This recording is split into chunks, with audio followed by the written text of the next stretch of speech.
Today what I'd like to talk to you about is sort of an intellectual question that I've been thinking about in our lab, and then also thinking about the practice of this, which is both the evolution of kindness and compassion, and then how do we think practically about building, as you all are with these kinds of programs like Mind Science, a more compassionate society.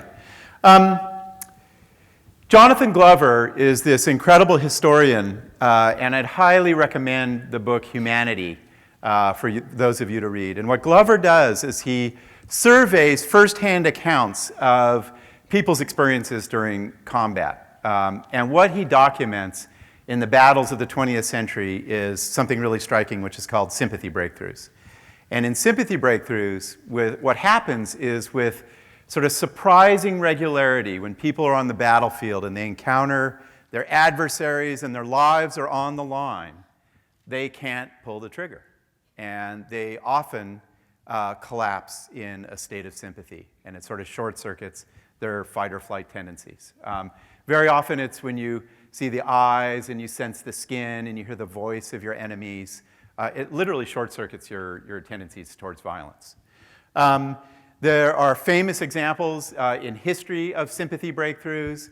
One of them being the great essayist George Orwell was trained to fight the fascists in Spain in the 1930s. He traveled to Spain. He's fighting this ideology that he disagreed with. He had a fascist run by. He had his gun pointed at the fascist. And he looked at him and he said, you know, somehow the way the guy was running and he was stumbling and pulling up his trousers, I noticed that he was a fellow creature like myself, and I could not pull the trigger. There are lots of examples of this. In fact, one of the striking empirical findings in the study of combat and war was this well-known finding of Slam Marshall from the Second World War, who surveyed people after combat in the Pacific and found that 75% of soldiers literally could not aim their guns at the people that they were supposed to kill with their lives on the line. Now, it's really interesting. The tradition that I work in, evolutionary psychology and evolutionary biology, you know, we routinely see examples of compassion and sympathy on a regular basis. You don't have to go to war to see examples of sympathy and compassion. There are a lot of new data coming out of the social sciences showing little 18-month-olds will routinely help people in need, even though there are no benefits to the self. It's everywhere.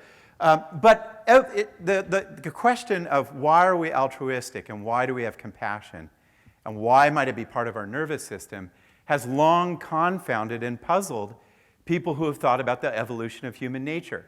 So for example, Alfred Russel Wallace, the co-discoverer of evolution by natural selection, when he thought about our capacity for good, said there's no way that evolutionary processes could have crafted kindness. Compassion is a supernatural construct. It's given to us by God.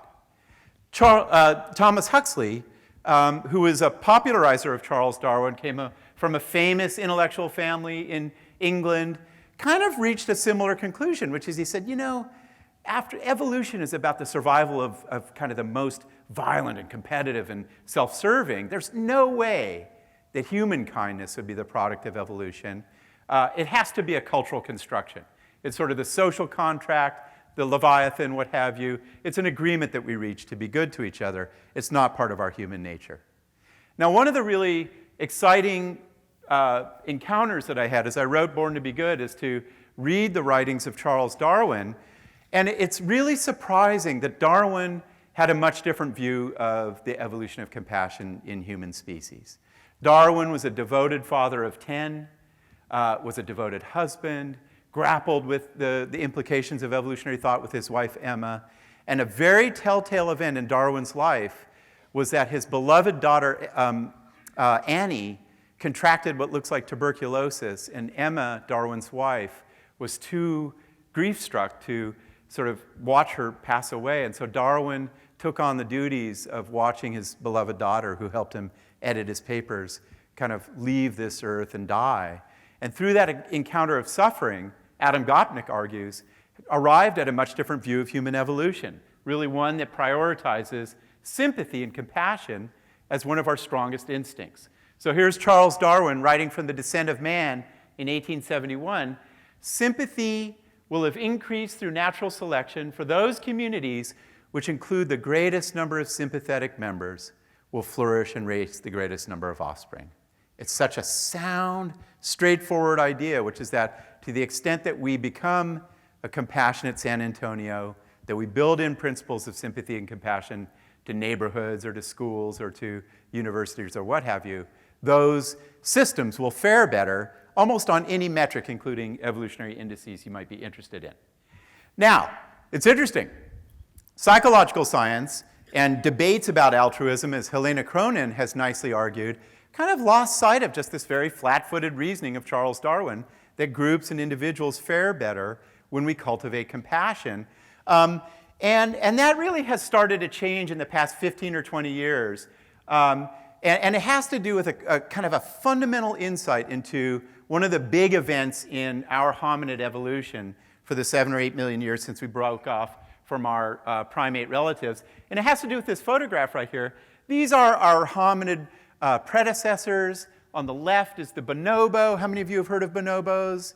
That's right, they're the matrilineal, hyper-cooperative. They have sex all the time. When humans find out about the bonobos, they're like, I'd like to devolve into a bonobo, right? And on the right is the chimpanzee.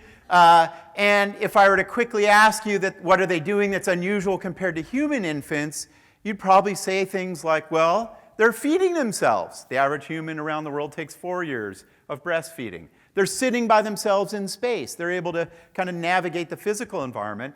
And what female primatologists started to make the case for, which is critical to thinking about the evolution of compassion, is that our babies are born hyper-vulnerable. It's one of the defining features of our social evolution.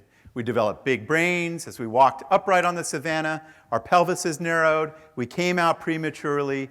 Our babies take 7 to 49 years to reach the age of independence. And now that the economy is getting a little better, I would adjust it down to 39 years. I know some of you people have kids in your basements or what have you, and so, but that simple fact, people are starting to realize, changed our social structures. We see the emergence in hunter-gatherer societies of sharing of food, cooperative caregiving. That, I will argue, changes the nature of our nervous system, and we'll see how that plays out with you today as we move through the data. It's a fundamental shift in our social structure and also the demands to get our genes to the next generation. So what I'd like to do is to tell you a tale, an evolutionary tale about how compassion evolved, how it became part of the human nervous system, and through some principles that we've kind of detailed in scientific publications. Happy to bore you with those later if you like. And it really boils down to some simple ideas that game theorists and people modeling cooperation in social systems have kind of centered upon.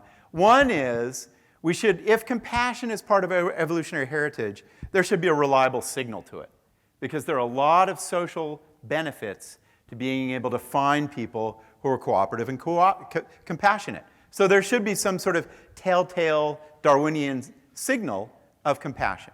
The second idea, really interesting idea that's starting to be studied in mathematical approaches to cooperation is if compassion is going to take hold evolutionarily in social groups, right, as I'm arguing, and we know that compassion entails costs and risks and vulnerabilities to being exploited by others when you try to help them, it should be contagious, right? It should really spread to other people to create networks of goodwill, because we know from math modeling of cooperation, to the extent that you build out networks of goodwill, more benevolent, compassionate tendencies take hold. And then finally, I'll just make the case, before we turn to the practical side of the talk, that there are very clear benefits to being compassionate.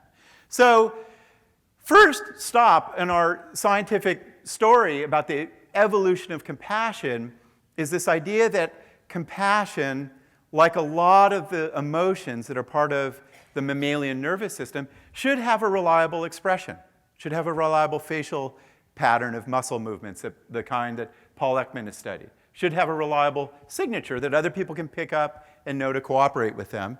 And so what the scientific literature had documented is on the bottom right, is that indeed when people feel compassionate, they tend to do this really interesting gesture where they sort of make their eyebrows oblique, they lean forward, they look like they're really concerned and caring for you. This is what young kids show when they're about to help somebody altruistically.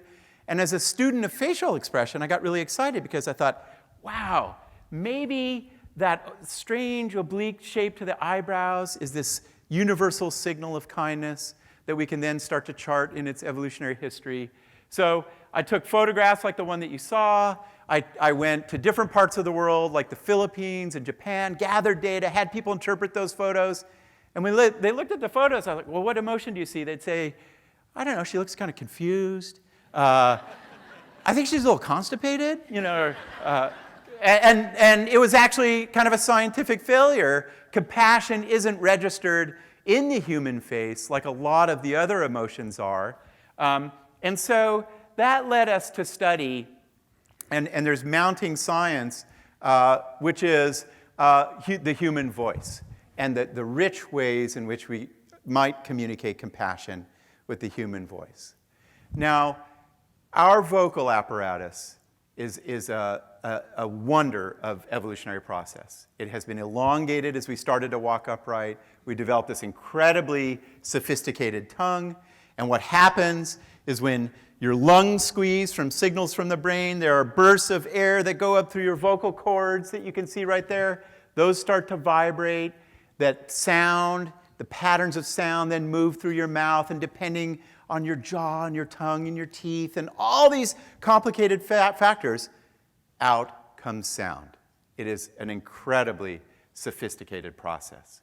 So perhaps, given this very sort of precise sophistication of the human voice, that might be where the sound of compassion might be found. So I'm going to test you guys. I'll test you a couple times in today's session. And why would we be interested in studying the human voice? We know that other mammalian species have rich repertoires of emotional signals. I'll talk about that in a second. It's one of the first languages by which infants communicate with parents as their visual system comes online. The sounds associated with emotion likely, very certainly, predate language and the spoken word, so we can start to push these sounds back in evolutionary time. So Emiliana Simon-Thomas and some other investigators in my lab asked, do we have a signal of compassion in the human voice? So I'm going to count to 3. Well, let me give you an example first. Tell me what emotion I'm communicating with what is called a vocal burst. It's a brief little sound that people emit all the time. I'm going to count to 3, produce this sound. Tell me what emotion you hear in this. I'll give you a little hint.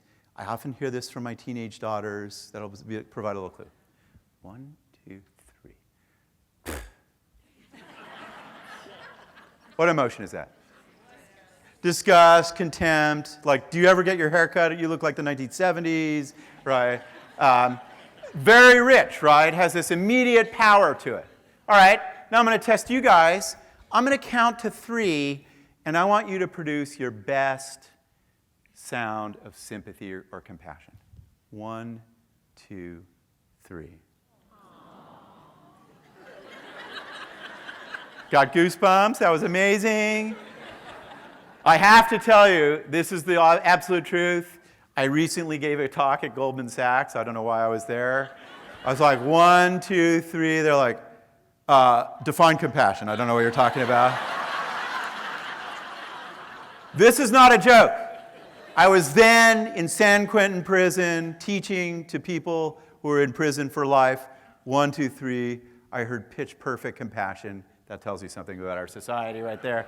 Now, that actually did happen, but you can save that for your Q&A. So what we then do in our lab is we take those sounds. They're little half-second sounds that are communicating different emotions like compassion or awe or interest or pride or gratitude or what have you. We capture those sounds. We then play them to people in laboratories. We now have data from around the world, 11 radically different cultures, ranging from Pakistan to India to Japan to Korea to New Zealand. We have people judge what emotion they just heard. This is a representation of the data. Chance guessing in this particular study is about 8%, and you can see that compassion is 6 or 7 times the rate of chance guessing. There's a clear signal to compassion. We've just gathered data both from a remote village in Bhutan. Not sure if I have a photo. I do not. Just coming in. Never seen Westerners. It doesn't have electricity. No exposure to anything of the so-called modern world. And they judge the sounds that you would produce as compassion. It's a universal human signal. Now, this is what's really interesting as we round out this story about the signal of compassion is when you study the vocalizations of our primate relatives, when little babies walk by, they emit very similar signals in the presence of little babies that are called coos and gurns that are like, right? And it has the same acoustic structure. So in the Darwinian way, we're starting to take the sounds we emit when we care for people, and we can trace them back in mammalian evolution way back in time, saying there's some deep precedent to that. Okay, next stop. There is a signal, lots of other data on that thesis. Next stop is the idea that and this is such a rich idea for all of us to be thinking about as we promote compassion or gratitude or kindness in schools or neighborhoods or the like.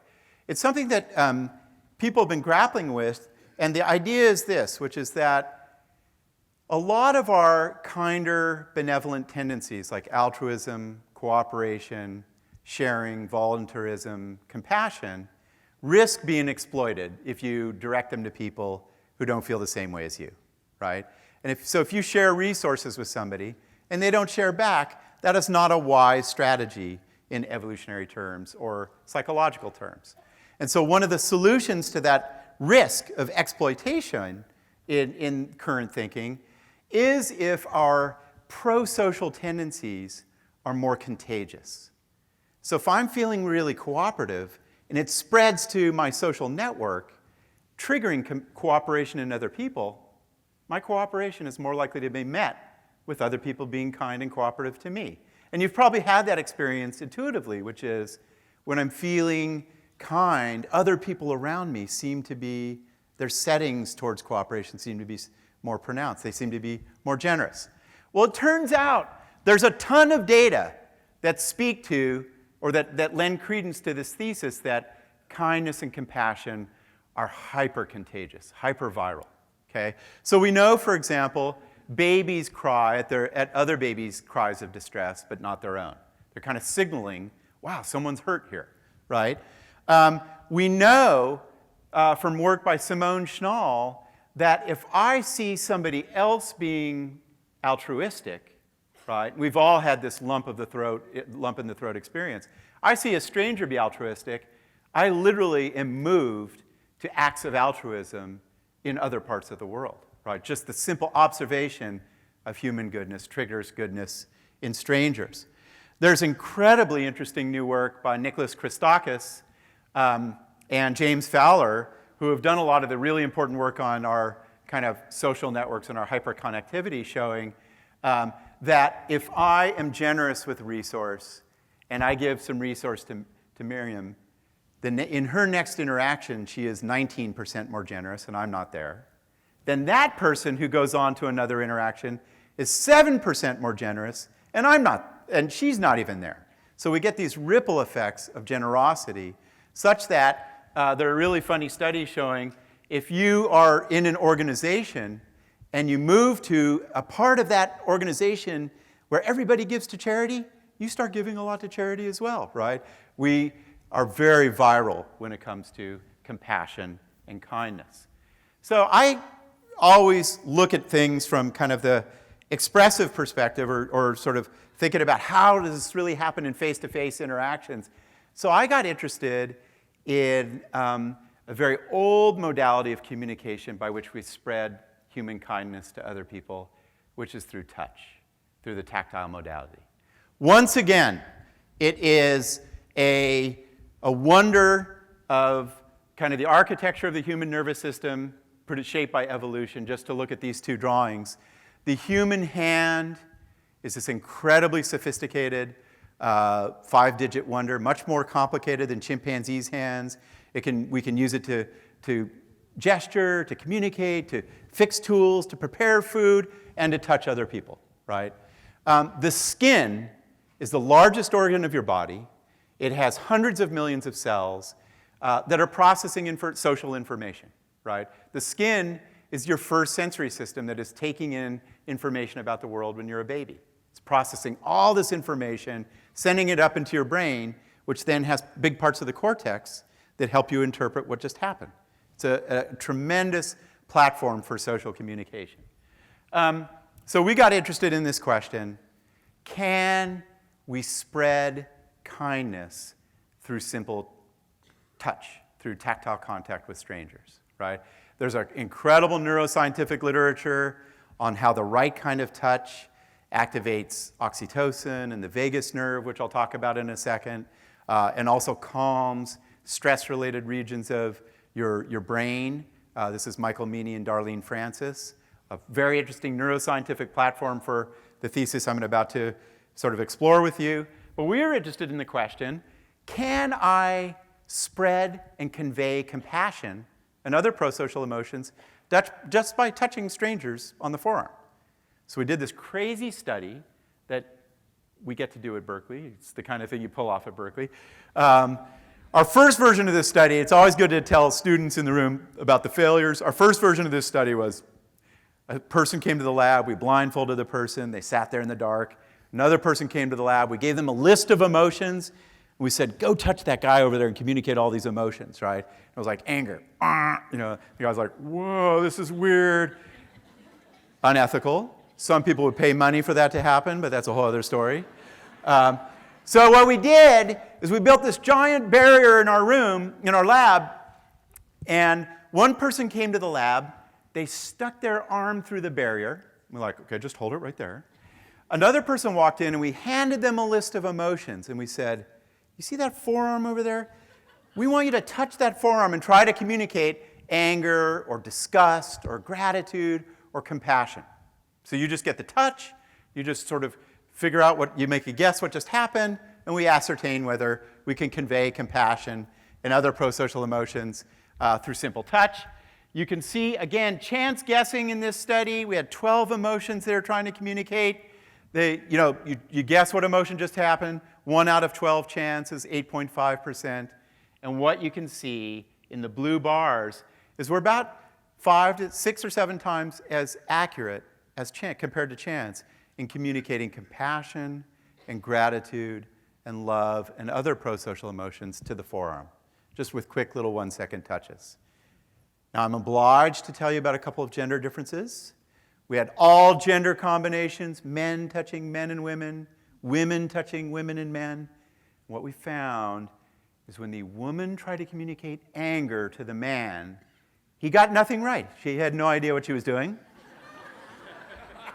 And replicated that several times. Regrettably, it gets worse. When the man tried to communicate compassion to the woman, she had no idea what she was doing and got very few right. So I'll let you figure out how to solve that problem. But, okay. So final piece of evidence for this evolutionary argument that compassion is part of our nervous system. There are a ton of other studies that I could cite for you, is if compassion helps us cooperate, take care of vulnerable offspring, take care of people who are harmed in our social groups, build up such strong social groups, over the course of evolution, it should have kind of built up genetically based physiological systems that help us take care of others, right? It should be built into our genes, in our brains, in our nervous system. So in various places, we've reviewed the literature, and it really is quite striking how much we're learning about the prosocial nervous system. We've learned for 50 years about fight or flight neurophysiology, cortisol, and the amygdala, and the locus coeruleus, and other parts of your nervous system that help you fight or flee. And now, thanks to people like Shelley Taylor at UCLA, Serena Saturn, who came out of my lab, Robert Sapolsky, who visited earlier, and others, we're learning an enormous amount about how compassion is built into our genes and our DNA. So let me just summarize some of these findings with this graph, and then I'm going to move to the more practical side to the talk. In our lab, what we do is we bring people to the lab in very tightly controlled situations, and we present images of prototypical suffering, like we've seen on television of late, regrettably. So we see in our lab, for example, this is an image from a famine. Older sibling is sharing food with a younger sibling. And if you just look at it, you'll start to feel something in your chest or lump in the throat or tearing up or what have you. Very powerful images. And what we find, which is really interesting, first off, this is Emiliana Simon Thomas, published a couple of years ago. If you look at that image, side image of the brain, what happens when you feel compassion is it activates a region of your brain called the periaqueductal gray. Now, what's interesting about this is the periaqueductal gray is a very old part of the mammalian nervous system. It's not a new part in the cortex or the frontal lobes. Compassion is way down there in the older branches of the nervous system. And interestingly, when you stimulate the periaqueductal gray in mammals, they will take care of anything that's around them, right? If I stimulate the periaqueductal gray, you'll take care of other species, other individuals in your group, what have you. It is this nurturant region of your brain. Does other things as well, of course, very important to nurturant behavior. The periaqueductal gray is communicating very closely with networks of oxytocin receptors. Have you guys heard the oxytocin story? One of the great discoveries in neuroscience, thanks to Sue Carter, Tom Insel, and others. Oxytocin is a neuropeptide. It's a sequence of 9 amino acids produced in the hypothalamus. It goes up into your brain. It then also communicates with organs in your body through blood in your peripheral nervous system.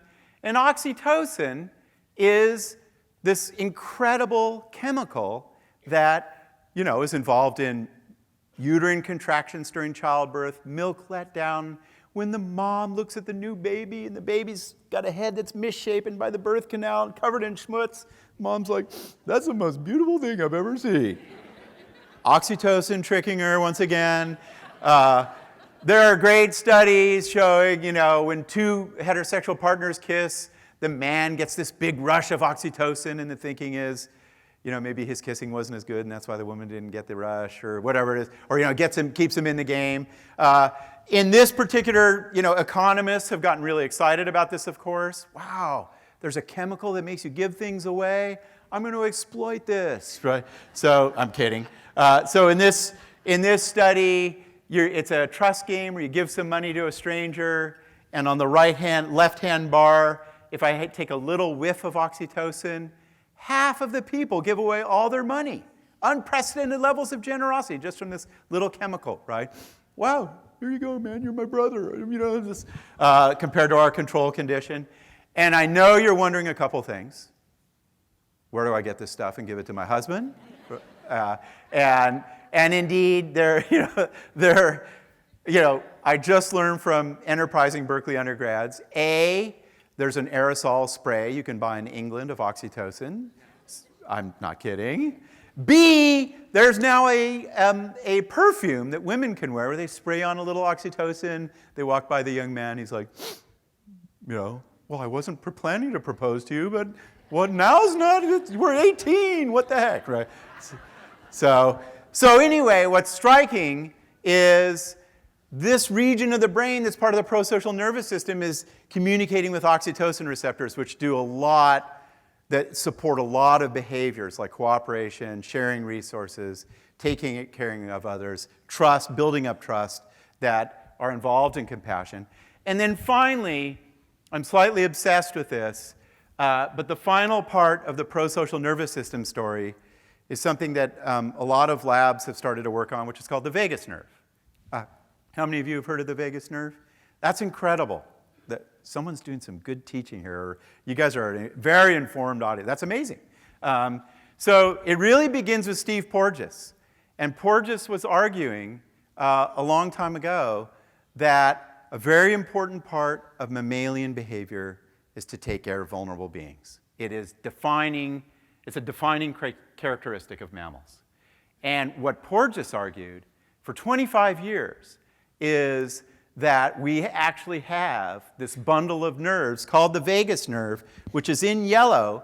And what it does is it starts at the top of your spinal cord. It wanders through your facial musculature and the muscles in your throat, and it helps you look at people in the eyes and vocalize. Then it drops down into your chest and regulates your heart rate and your breathing patterns so that you can slow your fight or flight physiology down so that you can orient to other people. It has other functions as well, like all of these systems that, including regulating diet and immune system response. But what a lot of different studies are finding, including recent work by Jenny Steller in our lab, is that when I see images of suffering, I get this big vagus nerve response preparing me to take care of others. And I don't trigger a vagus nerve response when I feel how successful I am, when I'm inspired by other people, when I laugh a lot. It really seems to be tied, as Steve Porges argued, this big, large bundle of nerves, the largest bundle of nerves in your nervous system, to taking care of others. So when we mount these kind of this sort of evidence together, and I could tell you stories about oxytocin-related receptors and genetic polymorphisms related to that. When we start to take this picture together, we see really compelling data that not only do we have fight or flight physiology, but we have a big branch to our nervous system that helps us care and be good to other people. Now, just before, as a segue, what I'd like to do is take 10 or 15 minutes at Miriam's recommendation and just kind of work through some of the latest practical extensions of this science that have been tested scientifically, that really trace back in the great traditions of human cultures. But one of the things I'd just like to leave you with, which as a segue, and we represent this science at the Greater Good Science Center, is that there are a lot of new data coming in that speak to how cultivating compassion activates reward circuits in the brain. It's good for your immune system response. There are neat data on volunteerism showing that the acts of compassion, actually this is Stephanie Brown, increase life expectancy over the course of time. And what we concluded at the Greater Good Science Center is one of the major triggers of personal happiness is practicing compassion. And there are a lot of data that I can bring to bear on that thesis if you want in the Q&A, but it sets the stage for what I'm going to talk about. So I know this is hard to imagine today, as Miriam said in the introduction, you know, when you think about Boko Haram and ISIS and what happened in Ferguson and the various atrocities that we've been grappling with, it can be a source of despair. It can be a source of cynicism and pessimism. But I'd like to remind you of an argument that you should be tracking if you haven't, of Steve Pinker from his book, The Better Angels of Our Nature, where he really charts a lot of historical trends in violence, and they are all moving downward. And one of the theses that he suggests is that there are a lot of social practices and cultural practices, like literature, like restorative justice, like education, like teaching kids how to not harm each other, like anti-bullying programs, that actually are effective. And that, in his case, in his review of the data, suggests that we can win the war, even in the face of really complicated circumstances like today. And when you look at Pinker's data, the past 500 years has seen a dramatic decline in rape, in bullying, in torture, in the likelihood of dying in war, in the likelihood of being a victim of murder, and the rise of feelings of compassion for people we didn't used to feel compassion for. It's been a cultural focus, and I believe is working. So what has happened with this science as grounding, and we just did a big online class, The Science of Happiness. If you like this, it's free. It's at edX. There are 150,000 people who have enrolled. sort of like, well, how do we take this science of compassion, and then how do we make it practical, right? How do we make it like a change in our diet or an exercise regime, or how we read the New York Times to keep our minds sharp? How do we build this science into some practical exercises? Thankfully, scientists have been working on this. I know Kristen Neff is going to be coming, who does work in this area in terms of self-compassion.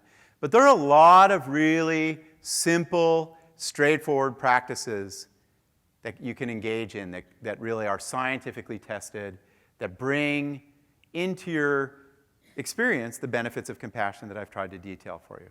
First stop is breathing deeply. So what we know scientifically is taking deep breaths, particular exhalations, actually activates the vagus nerve, calms your stress response down.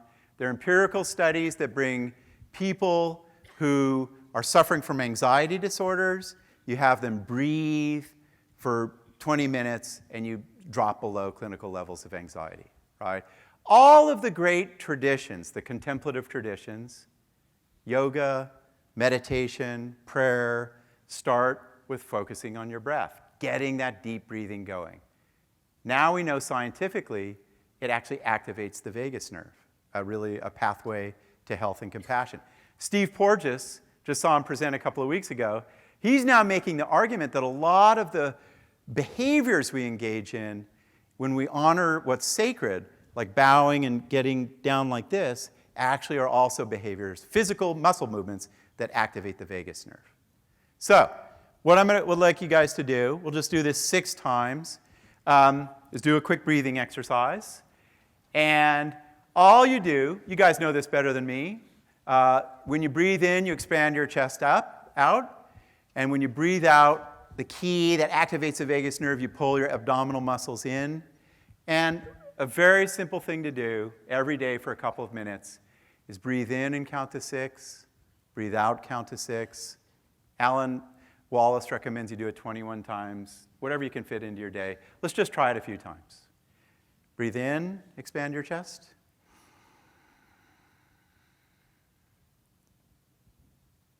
Breathe out, pull in your stomach.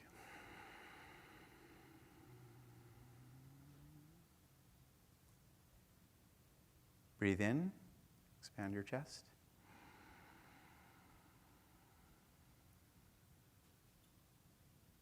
Breathe out, pull in your stomach.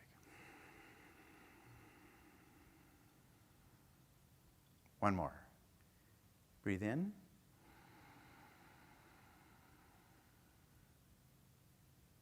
Breathe out.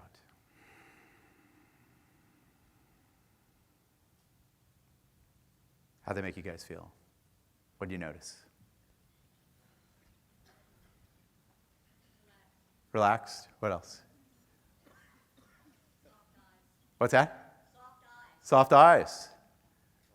Calm. I mean, it's pretty amazing, you know. And on that, it's interesting. I note that all the great contemplative traditions have this kind of breathing, ritualized breathing, emphasizing exhalation.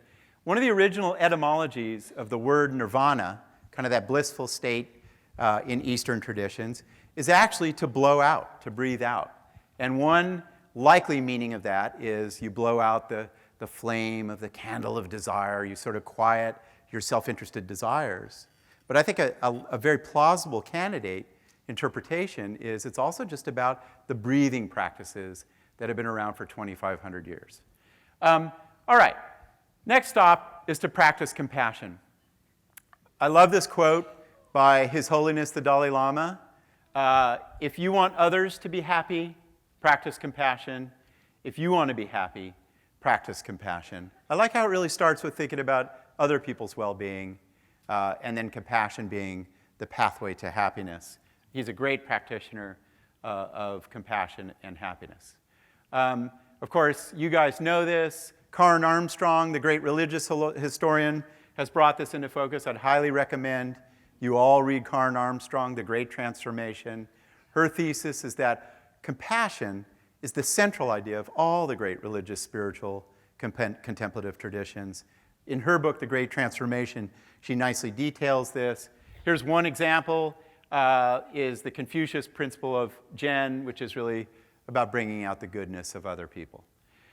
So it turns out scientists have been testing the wisdom of the ages with this science of compassion as a backdrop, and there are now a lot of different tests that we review at the Greater Good Science Center, scientific tests of what are called loving-kindness meditations. With loving-kindness meditations, you just sort of get into a nice breathing state, and then you think kind, warm thoughts, where you really feel that warmth in your chest, and you direct it towards other people. I like how Jack Kornfield really details this, a wonderful teacher out on the West Coast, where he says, just remember that most people want to be happy. Most people want other people to be happy. Most people are trying to avoid suffering. They're trying their best, right? So you kind of get into that mental state of directing kind thoughts to other people. We now know from tests of Richie Davidson at the University of Wisconsin-Madison, there are groups in Cambridge, in England, that simply practicing loving-kindness meditations, 5 to 10 minutes a day. Barb Fredrickson's done work like this as well. Changes your brain function so that you have greater activation in the left hemisphere, Richie Davidson's work. Activates more vagal tone over the course of 9 weeks. That's work of Barb Fredrickson, just a few minutes a day of loving-kindness meditations builds up these practices, and then helps with immune system function as well. All right, we're going to do just a little loving-kindness, so we're going to go back to the breathing. We'll do this one more time, and I got a couple more of the tips, and then we'll round out and head to Q&A. All right, let's breathe in. Breathe out.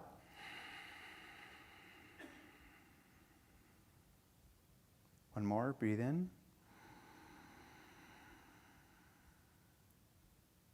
Breathe out. And on your next inhalation, exhalation, just direct kind thoughts to somebody close to you. Breathe in.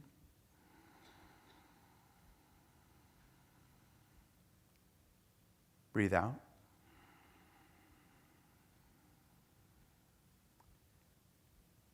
Just wish happiness for them. One more time. Breathe in.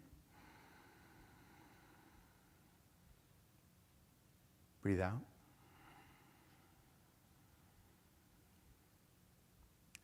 So there are a lot of great tests of this technique.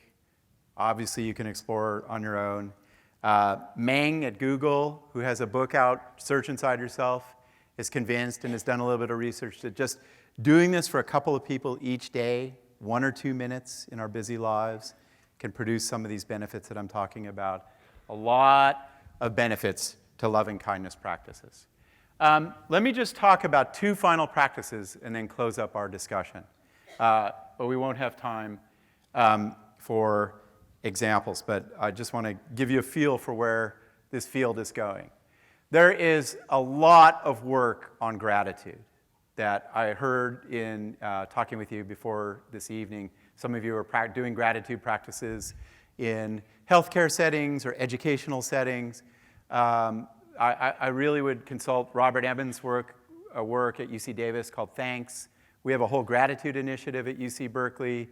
I cannot even represent the exploding science on the benefits of gratitude that are incredible. I love the definition of gratitude, which focuses on feeling a sense of reverence for sacred things that are given to you. A reverence for sacred things that are given to you. When I was teaching at San Quentin Prison to guys that are facing solitary confinement and in there for life, and I was embarrassed to ask them what they felt grateful for. I heard some of the best examples of gratitude I've ever heard. They were grateful for the sun, the air, the chance to learn, the chance to forgive, to be forgiven, their friends, the class they were doing. It's always possible.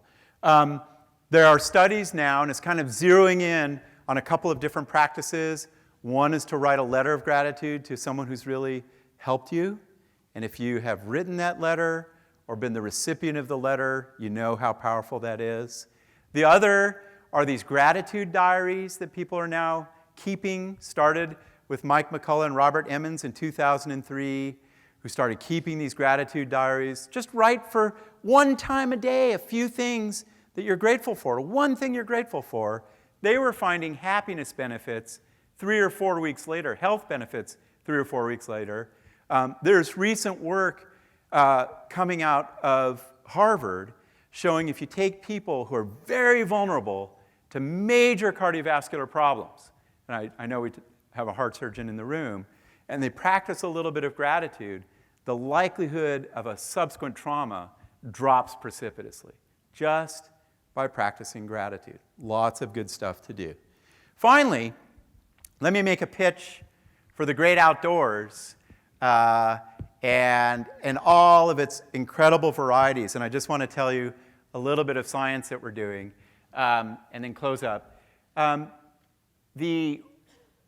of the interesting questions, if you, like me, or Karen Armstrong, believe that compassion is one of these master emotions that's good for our relationships and our marriages and our physical health and our place in society, we should be thinking about cheap triggers of compassion. How do we kind of turn this stuff on, right? How do we cultivate it in other people? We've given a few examples.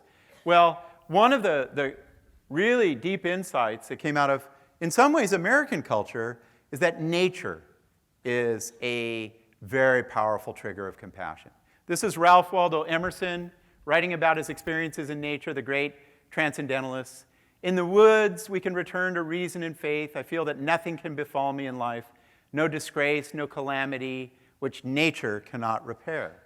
Standing on the bare ground, my head bathed by the blithe air and lifted into infinite space, all mean egotism vanishes.